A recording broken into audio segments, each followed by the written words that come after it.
Selamat datang sahabat cerita dan solusi. Kali ini kita mau bercerita yang lebih seru lagi kali ya. Selamat mendengarkan. Hari ini sekolah sedang libur karena kebetulan hari ini sedang weekend atau liburan. Hari ini sang ayah dan keluarganya dan anak-anaknya mengajak berliburan. Sampai satu saat sang ayah mengajak anaknya untuk pergi sholat ke masjid atau musola di tempat mereka sedang berlibur. Sang anak yang masih kecil itu pun ingin ikut ayahnya untuk pergi sholat ke masjid atau musola yang ada di sekitar tempat tersebut. Sang anak pun berkata, "Ayah, aku boleh ikut nggak ke masjid?" "Boleh. Ayo kalau mau ikut ke masjid, yuk kita sholat." Akhirnya sang ayah pun melakukan sholat berjamaah. Waktu itu kurang lebih sedang melaksanakan sholat maghrib berjamaah. Nah, ketika sudah selesai, tiba-tiba sang ayah dihampiri oleh seorang pengemis tua. Pengemis itu berkata, "Pak, saya lapar, Pak. Kasihani saya, Pak.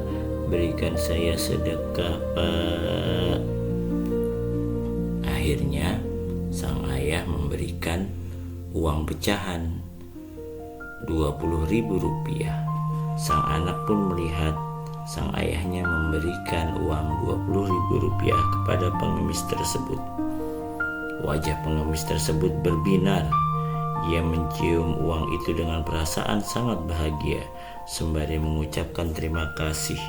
Sang pengemis pun mendoakan, "Semoga rezeki Bapak semakin banyak ya Pak, ya Bapak sehat sekeluarga semuanya," ucap sang pengemis.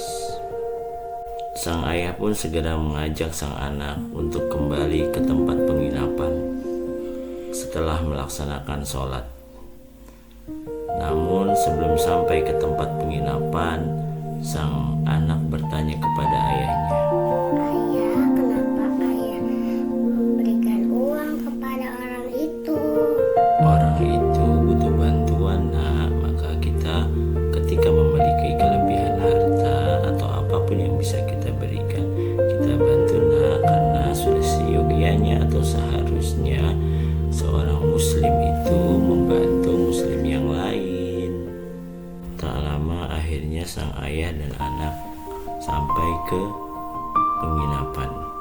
Di sana sang anak masih bertanya lagi kepada ayahnya, "Ayah, orang itu meminta-minta ya, Ayah?"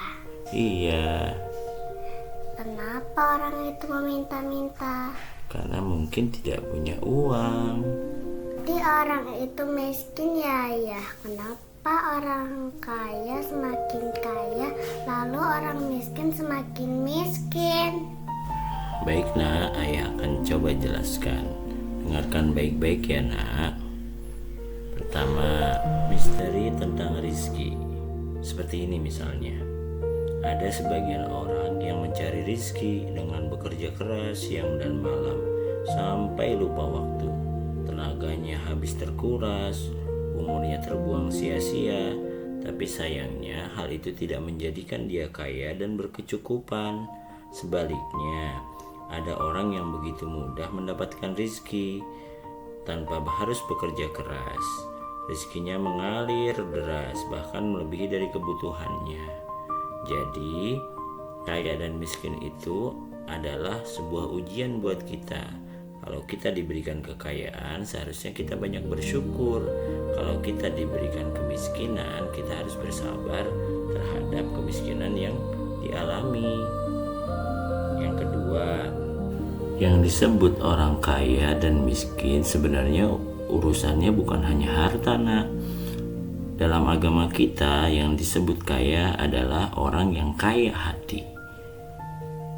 Jadi, misalnya ada orang kaya, dia meminta kepada Allah yang Maha Kaya, Dan ada orang yang disebut miskin misalnya. Dia meminta belas kasihan dari orang kaya. Sedangkan orang kaya tadi adalah manusia, makhluk yang tak berdaya. Nah, inilah kesalahannya.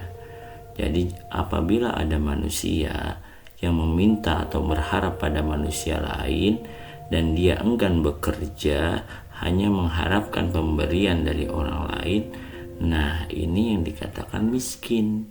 Miskin hatinya, dia tidak mau berusaha, padahal dia diberikan segenap kemampuan dalam kehidupan ini untuk bekerja. Misalnya diberikan tangan, kaki, kepala yang sama untuk berpikir, untuk bekerja, tapi tidak menggunakan hal tersebut untuk bekerja, malah sibuk untuk meminta atau berharap dari belas kasihan manusia. Ketika itu dilakukan oleh manusia tersebut, maka dia telah menurunkan kualitas hidupnya sehingga dia tetap miskin dan bahkan bisa jadi makin miskin. Kenapa orang kaya semakin kaya? Ketika orang kaya itu berusaha dan berharap kepada Allah Subhanahu wa taala, kemudian dia rajin memberi dan berharap kepada Allah Subhanahu wa taala, nah dia mendapatkan kekayaan materi, kekayaan harta, bahkan kekayaan untuk amal akhiratnya, baik di dunia dan di akhirat dia kaya. Kenapa? Karena dia memberi, dia mendapatkan pahala, dan dia yakin bahwa rizki sudah diatur oleh Allah Subhanahu wa taala. Tugas dia adalah melakukan segala sesuatunya sebaik mungkin. Kalau dia sudah melakukan sesuatunya sebaik mungkin, namun dia tetap miskin, berarti takdirnya memang miskin. Tapi itu tidak menjadikannya hina, karena dia tidak meminta.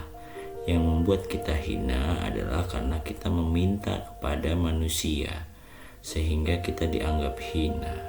Ketika kita merasa cukup atau tidak meminta kepada orang lain, sejatinya kita sudah kaya. Minimal kita kaya hati, walau belum kaya harta.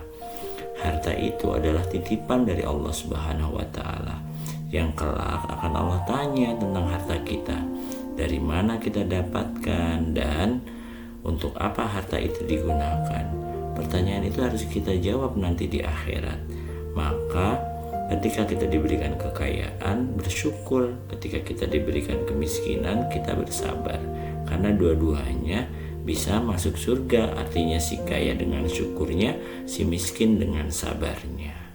Dan yang terakhir yaitu sebagai seorang muslim, ketika kita sudah yakin bahwa semua sudah diatur oleh Allah Subhanahu wa taala, maka yang terakhir yang harus kita lakukan dalam kehidupan adalah berprasangka baik kepada Allah Subhanahu wa taala. Kenapa? Karena jika seorang hamba memiliki prasangka yang baik terhadap Allah Subhanahu wa taala, Allah pun akan memberikan yang terbaik baginya. Sebaliknya, jika dia memiliki prasangka yang buruk terhadap Allah Subhanahu wa taala, Allah pun akan mewujudkan apa yang ada dalam benak dan pikirannya. Demikianlah sahabat cerita dan solusi, cerita yang dapat saya sampaikan. Sampai bertemu lagi di episode berikutnya. Jangan lupa subscribe channel kami, sahabat cerita dan solusi. Cerita dan solusi. Sampai jumpa lagi.